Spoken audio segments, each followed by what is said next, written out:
It's time to breathe again on this latest breath of fresh air shorty with your host, Charles Taylor. So, I am here to talk about, I guess, a few teams and one specifically needing changes after the season is over, no matter what happens with the rest of this season. So, a lot of stuff is going on with the Jacksonville Jaguars and their first year head coach, Urban Meyer. We'll probably get more into that when we do the webcast later on tonight. And then changes probably need to happen in Chicago with the Bears, the head coach Matt Nagy, the GM Ryan Pace. Those two probably need to go. They probably should have been gone last year. Backing into the playoffs helped them keep their job, but I don't think anything's going to help them survive this time. I think both of them will be gone. And also, as long as Matt Nagy's coach, Justin Fields will not evolve as a quarterback either. I still give a slight, I guess, I'll call it hope for Jacksonville and Urban Meyer to be able to develop Trevor Lawrence, but it's not looking good for Urban Meyer. He does look like he's over his head. Hopefully, he can get it together because I actually thought when he got hired, that was a good hire. It's not looking that way, even though on the field, they've actually improved from what happened last year. Last year, they were a 1 win football team. This year they do have 2 wins, but ugh, it is so ugly with Urban Meyer and how he's handling stuff right now. So we'll see if that changes.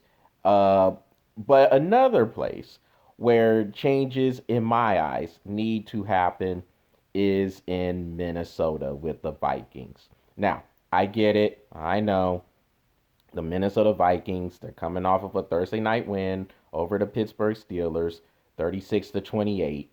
But in that game, you basically saw right there in that game, you saw why Minnesota can look like one of the best teams in the NFL and then look like the worst team in the NFL in at other times just in that game. They were up 29-0 and they needed a defensive play at the last play of the game. They needed a defensive play to solidify the victory to save that 36 to 28 win. So, this is what you have for the big picture with Minnesota right now. They're 6 and 7 and they are literally tied with 4 other teams with that 6 and 7 record, and in essence, the last spot in the NFC wildcard picture.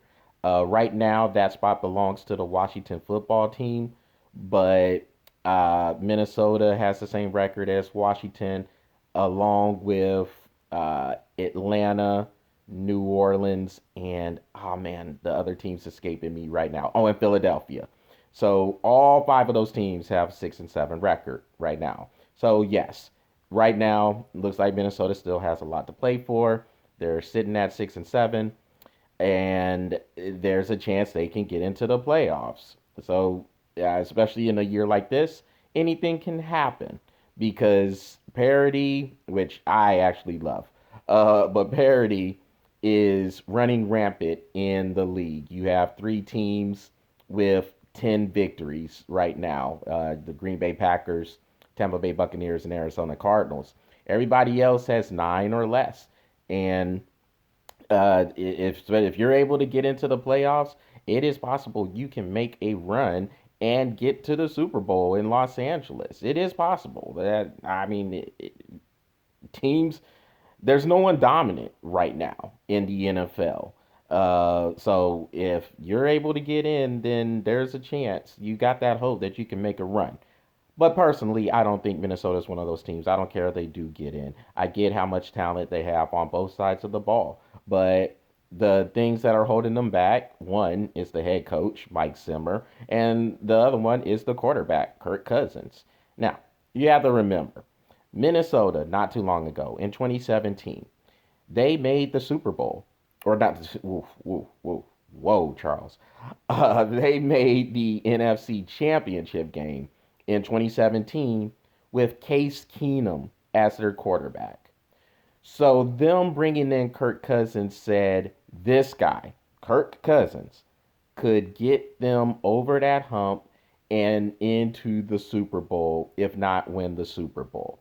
Now, I don't think it would be out of the ordinary for people to think, you gotta be kidding me. Kirk Cousins is not that type of quarterback. And I was one of those people, and I continue to be one of those people. Minnesota has not come back to that NFC championship point anymore since Kirk Cousins is has been their quarterback, and that shouldn't be a surprise. As a matter of fact, 2 of the 3 seasons he's been the starter, they haven't even made the playoffs, let alone make a run in the playoffs. The year they did make it to the playoffs, they were able to pull off the win. That this was 2019. They were able to pull off the win in the wild card round in New Orleans, and then they got knocked out by the San Francisco 49ers in the divisional playoff. But look, Minnesota is just one of those teams where they have all the talent in the world, and the coaching staff and the quarterback play is going to get in their way. And in essence, Minnesota just gets in their own way. So here's what you have. Chances are, with their record being at 6-7, chances are they can probably maybe get into the playoffs. Looking at their schedule, they have 2 games remaining with the Chicago Bears. They should at least win one of those games. I would say 2, but this is the same team that lost to the Detroit Lions earlier this year. So there's no telling what can happen there. But on paper, looks like they will be favored to win both of those games over the Bears, starting with this Monday nighter or the next Monday night game that will be against the Bears in Chicago. And their other 2 games are against the LA Rams at home, and then they have to go to Lambeau Field to play the Green Bay Packers. So if you're looking at it, I can see them winning both of those games against the Bears, and maybe one or two of those games, or one of the 2 of those games against the Rams and the Packers. But by my best case scenario, maybe 3-1, depending on how you feel about that Rams game. I don't think they go to Lambeau Field and beat the Packers. They could, they have the talent to, but I don't think it happens. Now, if we're to look and do the math there, now that's a 9-8 record. Let's say they do beat the Rams at home with the 2 Bears wins, if those happen that way. Then that's a 9-8 record. So there's Minnesota once again, 9-8, hovering around 500, hovering around mediocrity. And I think that's what you're going to get with this team. No matter what the season is, that's what this team is. They're a mediocre squad, all the talent in the world, and they're going to continue to underachieve as long as you have Mike Zimmer as your head coach and Kirk Cousins as your quarterback. Mike Zimmer is a conservative coach when it comes down to the moments of truth. And you're not going to win anything if you have that type of play calling, that type of coaching going on when you're in the playoffs, if you're able to get there. And Kirk Cousins, 9 times out of 10, he's not going to come through at the moments of truth. And it sounds bad because he's actually put up great numbers this year. I think it's something crazy, like I think 27 touchdowns and 5 interceptions is what he has this year. I mean, he's played great, but at the moments of truth, he just seems to come up short 9 times out of 10. I have no reason to believe that will not change. And at the end of the season, I think changes are gonna be needed there in Minnesota. If you're gonna get to where you ultimately want to go, you're probably gonna have to let Mike Zimmer go. You probably should just move on from Kirk Cousins, but they got so much money tied up into him, they're probably gonna stick with them. At any rate, I think Minnesota needs to make some changes at the end of the year, or they're just going to continue to hover around that 8-9, 9-8 area that they've been hovering around for the last few years. Well, that is what I'm breathing on for today. Y'all make sure y'all check out the Breath of Fresh Air YouTube channel and smash that subscribe button, and keep the likes coming on the Breath of Fresh Air Facebook page. We hope to see you later on tonight. Patrick Brackett and I will be back with the webcast live. Come on, chat it up with us, interact with us, and just have some fun and enjoy the moments. Other than that, y'all take care and y'all have a great Tuesday afternoon.